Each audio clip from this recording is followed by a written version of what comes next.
Hola a todos, espero que estén bien y listos para otro viaje al pasado. Hoy día les voy a contar de uno de los palacios más grandes y extravagantes en el mundo, el Palacio de Versalles.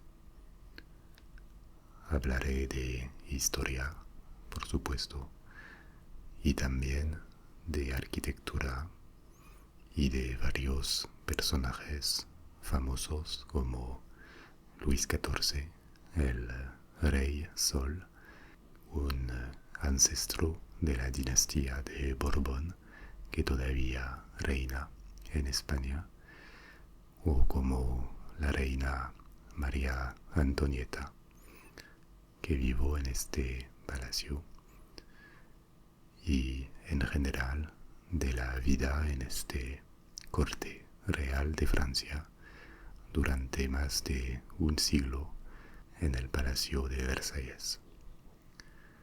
Como siempre, espero que les interese y les relaje. Para empezar, y antes de hablar del palacio, hay una primera pregunta importante, que es ¿por qué construir un edificio tan grande y costoso al exterior de la capital histórica de Francia, París? Versalles es a más de 20 kilómetros al sur-oeste de París. La cosa importante que entender es que para los reyes en el pasado, para la iglesia también, el uso de edificios espectaculares de una arquitectura gigantesca nunca era solamente funcional, era también una forma de mostrar su influencia, su poder, para reforzarlo, y probablemente que eso continúa hoy con los estados o algunas empresas potentes. Y Versalles corresponde muy bien a esta definición. Nunca fue construido el palacio para ser un lugar agradable o bonito. Versalles es esencialmente como un manifiesto, una máquina de guerra política para reforzar el poder interno y externo de los reyes de Francia, y en particular el poder interno contra la nobleza francesa. Para entender eso hay que regresar aún más en el pasado, a la Edad Media, varios siglos antes de la construcción de Versalles. El palacio fue construido en la segunda mitad del siglo XVII. En la Edad Media, Francia era el arquetipo de un reinado feudal, y eso significa que la organización política del país funcionaba como una pirámide, con el rey al tope, y él no controlaba directamente el territorio del reinado, controlaba a través de vínculos de vasalidad la nobleza, y es la nobleza que era dueña de las tierras y de la población, mientras que el territorio controlado directamente por el rey se limitaba a una región minúscula alrededor de París.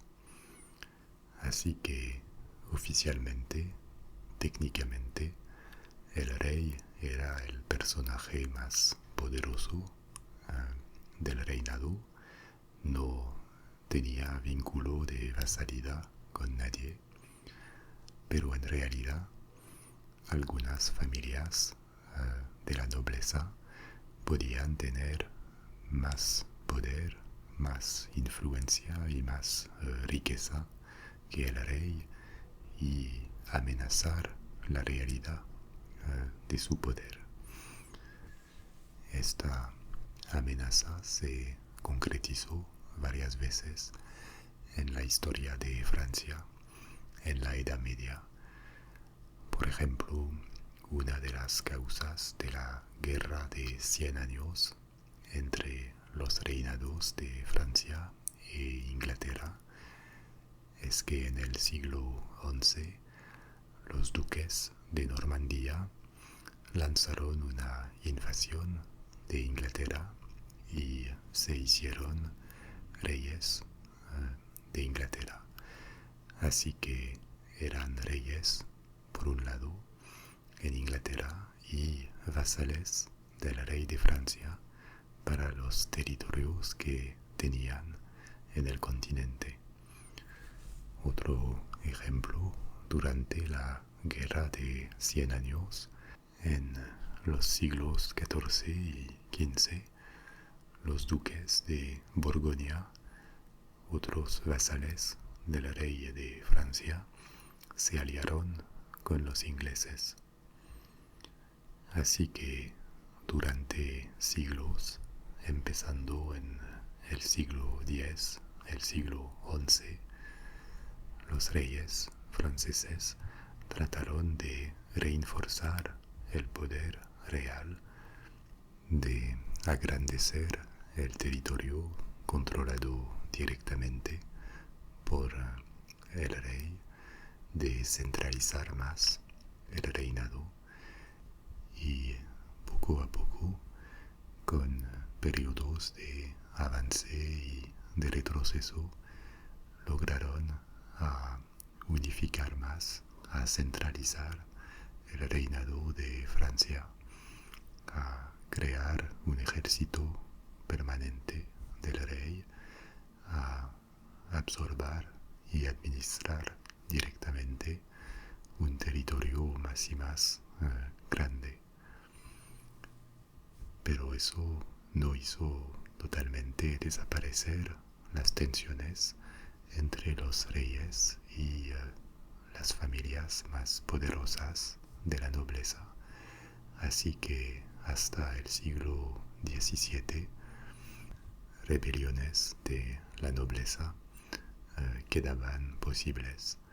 Y de hecho, cuando Luis XIV, el constructor de Versalles, era un niño al principio de los años 1650, hubo una gran rebelión de la nobleza que finalmente fue controlada, pero que le impresionó mucho y le hizo entender que tenía que controlar la nobleza para asegurar su poder.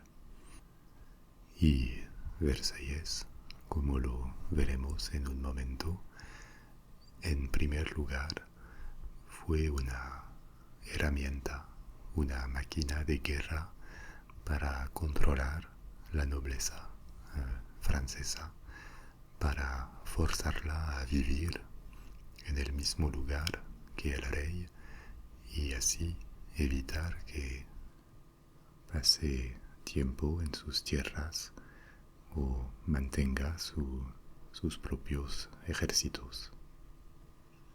Hago una pequeña digresión, pero es importante para entender ciertos aspectos de la cultura, de la tradición política de Francia actualmente, de tomar en cuenta este proceso muy largo de centralización y de integración del reinado.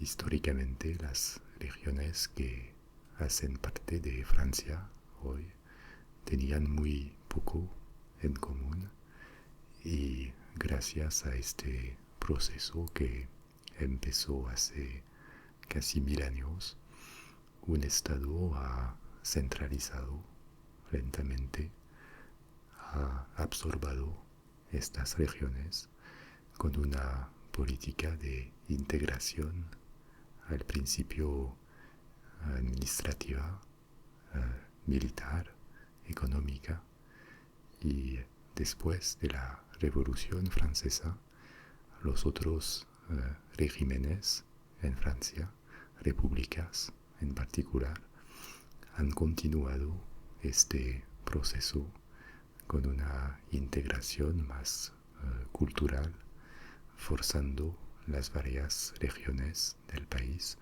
a adoptar una cultura muy común. Y eso explica por qué Francia es un país muy centralizado, con regiones que tienen poca libertad política. Es que históricamente es un centro, el dominio real, con París al centro, que ha absorbido el resto del país. Y esta cultura de centralización hace que en Francia imaginar leyes distintas de una parte a la otra del territorio es algo casi impensable, y por eso Francia es muy lejos de una cultura federal como Estados Unidos o España. También el sistema educativo es exactamente igual en todas las regiones. La política de integración cultural hace que los acentos locales en el territorio francés existen, pero son muy limitados, muy ligeros en comparación con otros países de un tamaño y una población similar, como Alemania, como España. Y también los movimientos regionales que piden más autonomía o a veces la independencia son marginales en Francia. Existen en algunas regiones que han mantenido una identidad local un poco más fuerte, como en Bretaña o en Alsacia, pero son muy limitados, muy chicos y generalmente considerados como marginales. Otra consecuencia es el rol del Estado, tradicionalmente más fuerte en Francia que en otros países, y eso se explica también por parte por la historia, porque Francia es una nación creada por su Estado. Funcionó un poco al revés de muchos otros países, como una mayoría de países en América, por ejemplo, donde hay la percepción que hubo un pueblo, una nación con una comunidad de interés o de destino, y el Estado fue creado en estos países para organizar la vida nacional. En el caso de Francia, es el Estado saliendo del dominio real de la Edad Media, que poco a poco y sin tener la conciencia de hacerlo, creó una nación en siglos de integración progresiva del territorio. Pero para volver a nuestro tema de Versalles, ven que la construcción de este palacio, esta política de Luis XIV de reforzar la solidez de su poder, integrando el territorio con el control directo de la nobleza, es como un paso adicional en este largo proceso de integración de Francia. Pero la construcción del palacio no se explica solamente por razones internas. Hubo también razones diplomáticas, y acá hay que hablar un poco de Francia en el siglo XVII, cuando Luis XIV se hizo rey en el medio del siglo XVII. Heredó de su padre Luis XIII un país en muy buena posición para hacerse el poder más grande en Europa, a pesar de los temas internales con la nobleza. Durante una gran parte de la Edad Media y hasta el Renacimiento, Francia era el reinado más poblado, y cuando no tenía problemas internales demasiado grandes, el más poderoso en Europa. Eso esencialmente por su población muy larga. Se estima que a fines de la Edad Media Francia tenía una población de más de 20 millones de habitantes, lo que era enorme gracias a condiciones climáticas favorables, y más que todos sus vecinos juntos. Hoy día Francia tiene una población de un poco más de 60 millones de habitantes, comparable a la de Italia o del Reino Unido, y menos que Alemania. Pero hasta el siglo XVIII, con esta población más grande que sus vecinos, Francia tenía una ventaja económica y militar en un periodo donde el poder dependía mucho de la demografía y del potencial de producción agrícola. Pero en el siglo XVI, Francia perdió este estatus, este lugar de primera potencia en Europa, por la ascensión de España y de los Habsburgos. Los Habsburgos eran una familia, una dinastía de la nobleza europea que reinó en Austria hasta que, gracias a una política de matrimonio con otras grandes familias de la nobleza europea, produjo un heredero, Carlos V, bien conocido de la historia española, que controló España con los reinos de Castilla y Aragón, también el sur de Italia, Austria, Hungría y los Países Bajos y Bélgica, junto con el imperio colonial que España estaba desarrollando rápidamente en el siglo XVI en América y mismo en Asia.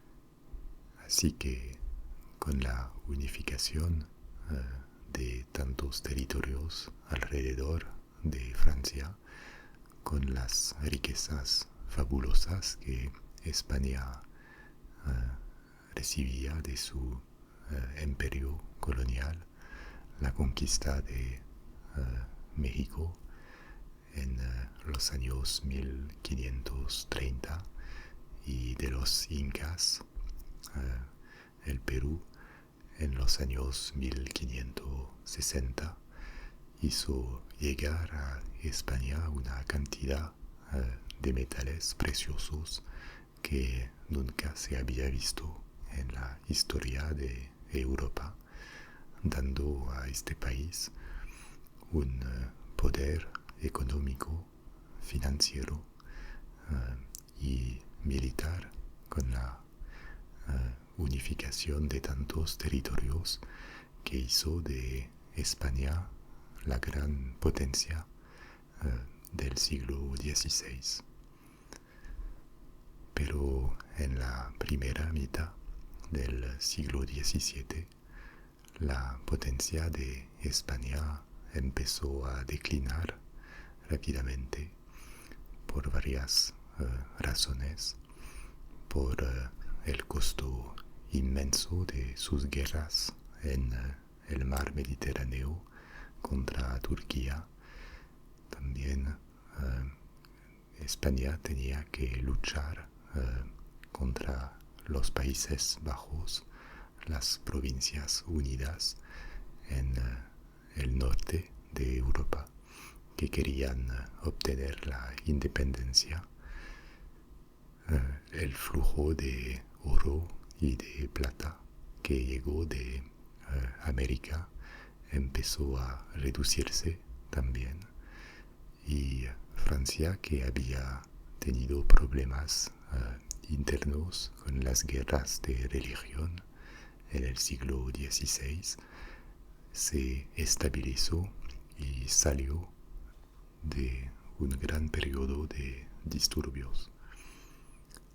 Así que cuando Luis XIV recibió el trono, con España declinando rápidamente, también con la separación de los Habsburgos en dos branchas, una española, otra en Austria, en Europa del Este, Francia se encontró en una posición de nuevo muy favorable, y Luis XIV fue inmediatamente considerado como el rey más potente de Europa, un estatus que él quería mantener y mismo amplificar con conquistas.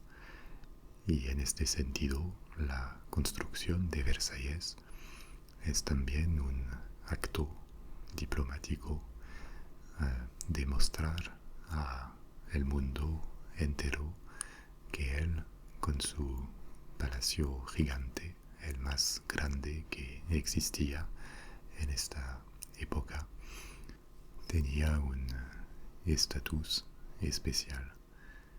Y de hecho, en las primeras décadas de su reinado, atacó varias veces a España y los Países Bajos para conquistar más territorios.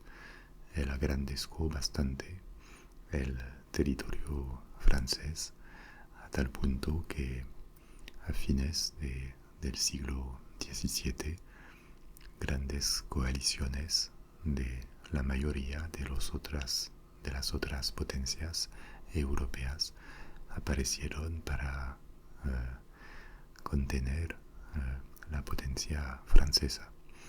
Eso se terminó, se estabilizó en el siglo XVIII, después de varias guerras bastante indecisas, pero que limitaron la potencia francesa.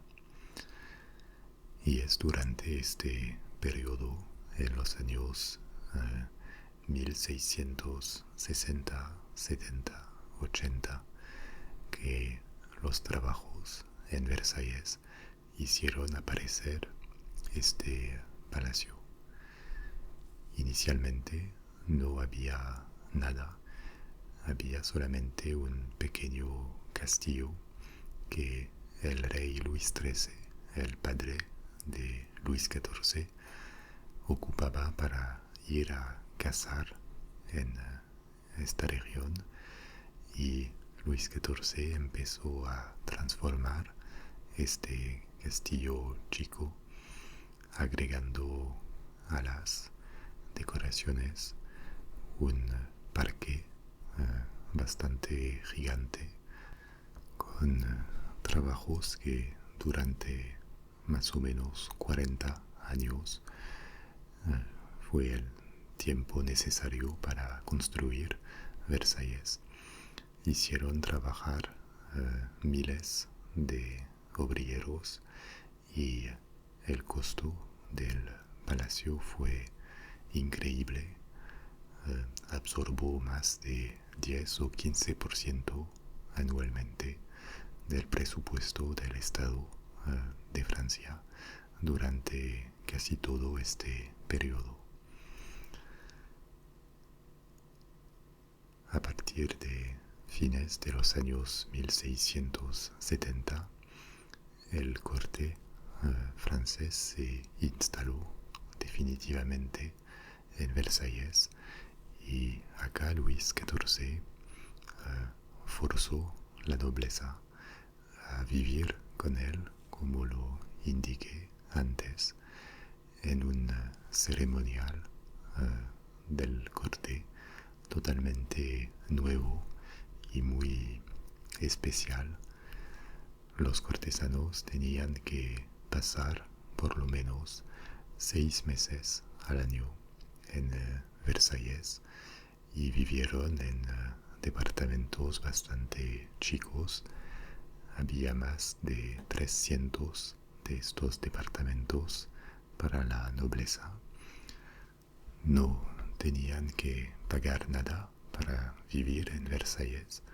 Es el Estado que gastó para mantener el palacio entero, pero tenían que participar en el ceremonial del corte, y Luis XIV casi transformó este palacio en una escena de teatro donde cada día el espectáculo del poder se daba a ver a los cortesanos, a la nobleza francesa, a los embajadores que vivían también en el corte o cerca. Y Luis XIV transformó su vida en una vida totalmente pública. Cuando se levantaba en la mañana, los cortesanos entraban en su dormitorio para ver el espectáculo del rey, que sale de su cama, que se cambia. Cuando él comía, lo hacía siempre en público, con los cortesanos mirando a como una escena donde él se instalaba. Y también para ocupar a este corte de cientos de personas, el palacio tenía casi cada día un programa de distracciones con teatro. Después del reinado de Luis XIV en el siglo XVIII, con óperas también. Había juegos, fuegos artificiales, recepciones cada vez que un visitor extranjero venía. Y esta política para ocupar la nobleza y hacerla perder su poder o el peligro que representaba funcionó muy bien en realidad, porque a partir de la construcción de Versalles nunca se rebeló nuevamente la nobleza francesa, y pasó más y más tiempo en Versalles, tratando de obtener del rey atenciones, algunos privilegios, lo que permitió mantener la unidad política del reino. Pero esta vida en el corte, que puede parecer muy brillante, tenía aspectos espectaculares y brillantes realmente, pero no era tan agradable como uno lo podría pensar. No había calefacción en el palacio. Los departamentos de los cortesanos eran bastante chicos, una, dos piezas, no más. Y los cortesanos intrigaban o peleaban para obtener los mejores departamentos. Versalles no tenía baños tampoco, así que les dejo imaginar el ejército de domésticos necesarios para limpiar cada día un palacio tan gigante. Y de hecho esta vida muy ritualizada, Luis XIV la soportó bien durante un reinado que duró más de 60 años. Es uno de los reinados más largos de la historia conocida.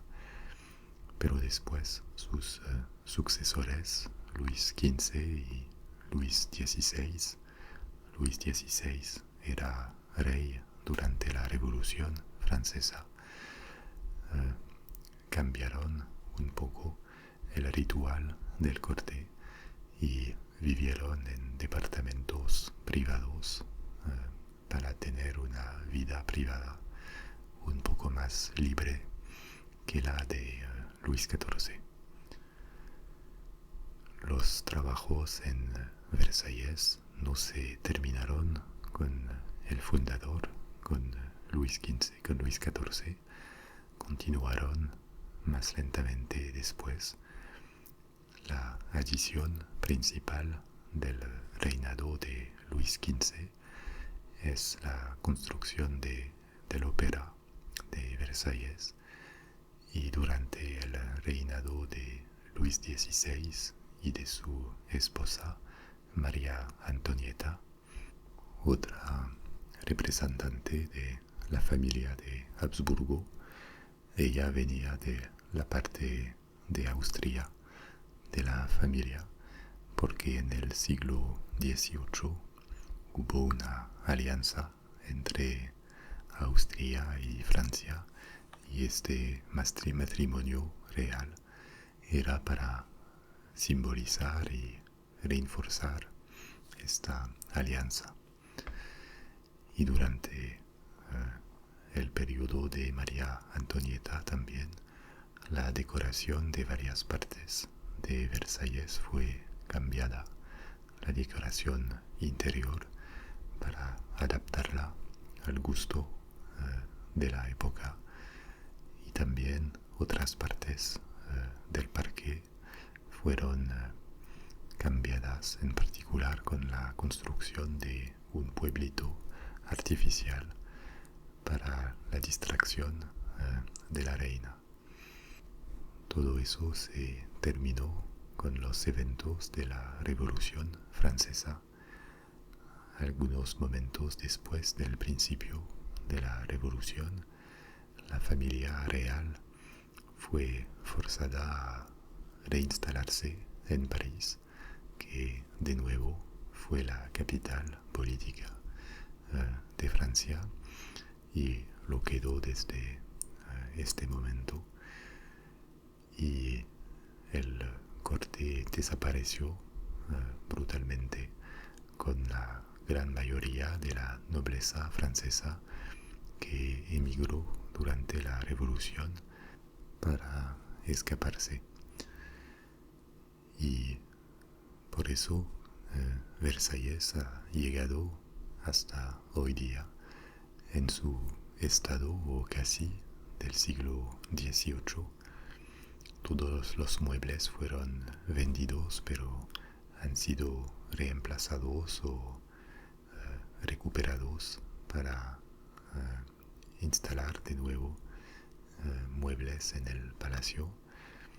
Y Versalles, a partir de los años 1830, fue transformado en un museo nacional ya hace casi 200 años. El palacio fue desocupado o transformado en una destinación turística, un lugar de visita, pero ha servido un par de veces más con un rol esencialmente simbólico. Por ejemplo, cuando en 1871, después de una guerra contra Francia, Alemania proclamó su independencia y su unificación. Eso fue proclamado en el Palacio de Versalles como un símbolo del cambio del equilibrio de poderes en Europa. Y también después de la Primera Guerra Mundial, que los aliados y Francia habían ganado, es el Tratado de Versalles, simbólicamente firmado en Versalles, que organizó el pagamento de las indemnidades de guerra pagadas por Alemania y el cambio de fronteras en Europa. Si tienen la oportunidad de venir a París, Versalles es a 20 kilómetros de París y es muy fácil ir a visitar el palacio y el parque, lo que necesita por lo menos un día entero. En Versalles son casi miles de habitaciones y el parque también es bastante gigante, pero les recomiendo ir a visitar. Es un lugar bastante increíble, sobrecargado también. Su estética ya no corresponde al gusto actual, pero históricamente es uno de los lugares más relevantes para la historia de Francia, de Europa también, y un testimonio histórico y artístico y político también, que realmente vale la pena visitar.